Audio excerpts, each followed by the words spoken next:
What's up, folks? Just want to give you a little update on a few things. I have first news I'll give you is baby news, since that's fresh in my mind. We just got back from the baby doctor. The wife is, as of this past Friday, today's Monday, this past Friday she was 37 weeks. Everything looks great. Everything's going great. Blood pressure's doing good. She had some issues with that in the beginnings, and the amniotic fluid is better. We had some issues with that, so all that's looking good. Other than the baby is still breech. He's being a little stubborn. So today we went for the sonogram and whatever the other little test is they do every week now, and talked to the doctor about the pros and cons of doing the inversion. I feel like I'm not got light on me, but I guess I do. But yeah, we're going to, I think, stick with not doing the inversion where they try to go in there and actually turn the baby manually. And I don't know, we just kind of want to, it's a lot of pain on her and could have put stress on the baby, even though they monitor everything as they're trying to do it. But I think we're just going to let nature take its course and for that part. But and maybe just plan on cesarean here at 39 weeks. And which is a couple of weeks away. So in 2 weeks something will be happening unless he decides to turn or she goes into labor or whatever before then. So there's your little update. So here in at least 2 weeks, probably in 3 definitely, little Cameron will be in the Hazel. So looking forward to it. We're really excited. Everything's coming together well. So keep the positive thoughts coming. Okay. 3 weeks ago, Saturday, I had entered 3 beers into a competition. The 4th annual, I believe it was, Colonial Cup. It was down in South Carolina. I entered the 11th Hour Amber Ale, which is the late hopped Evil Twin. I entered the late hopped IPA, which I call my 11th Hour IPA. It was the one that I've talked about several times on videos. It was all Simcoe and Amarillo, and the taste did not follow the nose. I've talked about it. Didn't like the beer, didn't care for it too much. It's one of those beers you kind of drink it. It may grow on you, it may not, but not much malt backbone at all. It was pretty much an experimental beer, and I just basically sent in to see what kind of feedback I could get on it, and also sent in the cider, what I call the Itsy Bitsy cider, which is Ed Wart's apple vine cider. And so today I knew what the results were, and I hadn't mentioned anything to them. I may have mentioned to a couple of my friends on Facebook or here and there, but hadn't really said anything. It took forever to get the results or the ribbons back, and having said that, I did win something, but I'm very proud of myself, as I did win 2 first place ribbons. So I'm very excited about that. That's the first place green ribbon for the amber, for the 11th Hour Amber Ale, and the first place winner for the cider. So how about that? Very excited. Didn't like I said, I knew I won. I think it was, I don't remember how long after the competition was that I found out I won, but it took 3 weeks to get the I think it was like the Tuesday or Wednesday maybe after the competition before we found out the results. I can't remember now. It's been, you know how my memory is. I say that time and time again. But anyway, I was getting really anxious about getting the ribbons and the score sheets. And so today's Monday. They came today, a little over 3 weeks later. But it was well worth the wait, because they daggone stuck something else in there that I was not expecting, which is a $25 gift card to Northern Brewer. Totally did not expect that. So maybe, I guess that's what you get, some perks here and there when you get first place ribbons. You know, I've got 2 third place ribbons, so these are my first place. And got some coasters and a little stick-on magnet calendar. But yeah, totally stoked about the gift card and the ribbons and everything. You know, what can I say? Very excited. Can't believe I got a first place ribbon, much less 2. The real quickly, I'll just kind of go over the score sheet, so I'm not going to get too in depth. The cider scored a 37 and a 38, so I was pleased with that. I entered it. I don't know if you remember back on. I didn't know whether to enter it as still, petulant, or sparkling. At the time, it had only been in a keg just a little bit with like 10 pounds of CO2 for just a couple of days. And I thought it had enough carbonation in it to call it petulant, so I did. And I put the sweetness at medium, dry medium or sweet, and I chose medium. So I was kind of off the cuff. I didn't know what to put.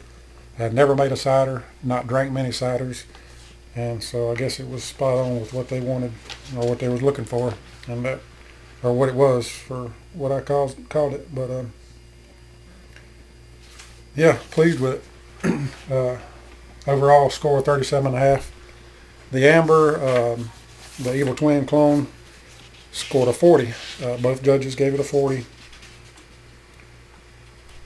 don't know, man. It just blows me away that I got a 40 beer. So really pleased with it. I was trying to remember. I got a sheet here. There was 3. Sorry, I'm never prepared for my videos, as you can tell, or not too prepared. 315 total entries, and it took 2 days of judging, and 1 first, second, third place per category, and then they had the best of shows and stuff. But yeah, man, just stoked. But the Amber scored 240s, and they had some really nice stuff to say about it.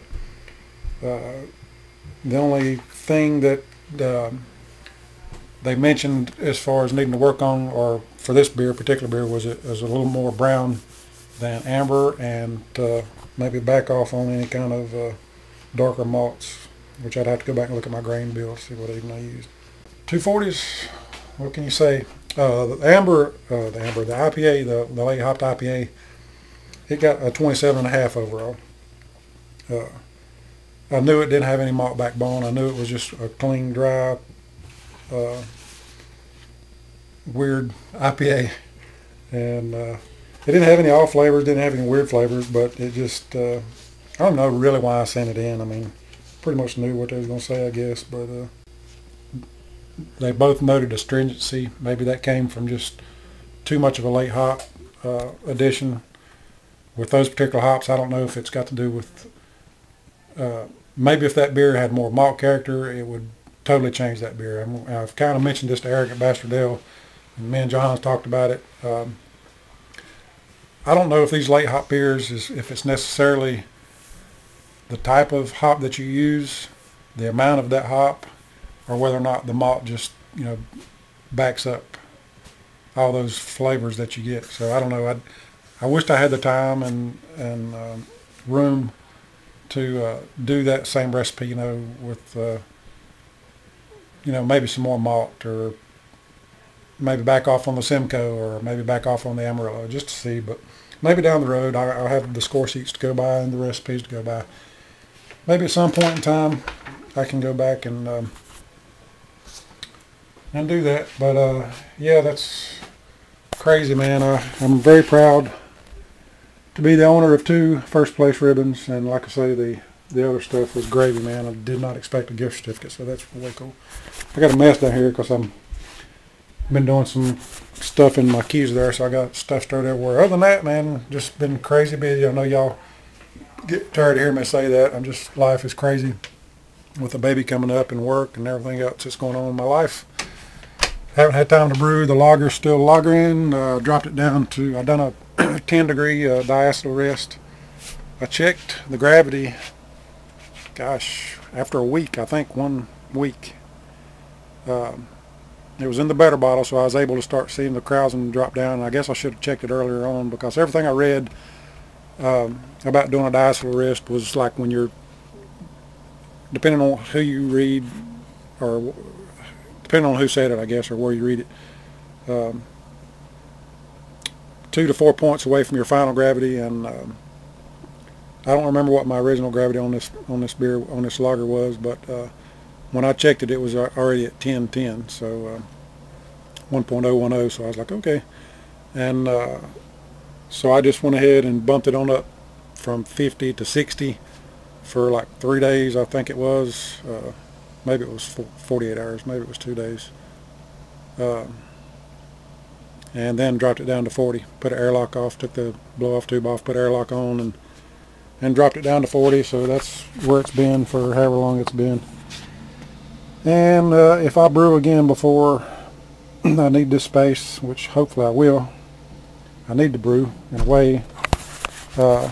If I need that space, I'll just take the shelves out of the refrigerator there and move it in there and let it sit for however long. I haven't tasted in a while. The last time I did, well, actually before I dropped the temps, I took the lid off, to put the different lid on there with the proper size hole for the S-lock instead of the blow-off tube. I did another sample and it tasted really well. My wife said it tastes like a Budweiser, and I was like, oh, don't say that. But it is it's just 10 pounds of Pilsner malt, and the Saaz hops and Tettnang and whatever else I used. So it's just a basic Pilsner, but it still had the sulfur smell from the yeast, and I know that'll go away with time. But it's got just a little bit of bite to it. I think it's going to be a decent drinking lager. I'm sure my father-in-law will love it. If it's too bitter for him, then I'm just going to tell him to stick to water / Bud Light or whatever he's drinking now. But yeah, maybe I can step it on up and do like a Bock or a Doppelbock or something down the road with a whole lot more malt character. And lagers, man, they just take so long, and I don't have patience. Other than that, the Edwards Apfelwein, I still got some on tap, and but I've got 5 more gallons made, and going to hold off on that one until after the baby's born, and the wife's going to be able to enjoy some of that, where she's only been able to have a sip or two of something here and there throughout her pregnancy. So she's really looking forward to that. But it's a month in, so probably maybe sometime this week if I have time, or this coming weekend if something don't go crazy, I'll go ahead and probably transfer that to the keg. Or yeah, I've got a better bottle so it's free, so I can maybe transfer that over to there and let it condition a little longer. It should be good to go ahead and check the gravity on it. But I'm hoping I kind of want it to dry out just a little more. I don't know why, because that other one was really good. So we'll see what it does. But yeah, that's about it. Just pretty much the same old. But just wanted to update you on the kiddo and the pregnancy. And I haven't mentioned it in a while, but everything's going great. Been very blessed with the wife's pregnancy. She's not been sick one bit. Like I say, other than just a little bit of problem with her blood pressure and the amniotic fluid being a little low at times. All that's got leveled out, over the past couple of months. So everything's been fine. So if the birth goes well and the baby's healthy, that's all I'm looking for, man. Just for everything to go smooth. And again, positive thoughts appreciated. So it's coming up quick. So hopefully, Main Brew Guy, I did sneak and try one of your Evil Twins. It's a really good beer. I couldn't wait, and I didn't want to. I wanted to be able to sit down and enjoy it and not do a video. So I still have the Black Betty. Still have the other Evil Twin, and I have drank the Pale Ale, and I did get it on video. So I'll probably wait and do the other two on video before I upload that one. So I don't know when that'll come, but it'll be here on video maybe soon. But I also would like to do that yeast video that I spoke about. Maybe do a little screen capture of doing the yeast calculators I use online. So, all right, I'm gonna quit rambling. Appreciate you coming by the channel. Questions, comments, holla.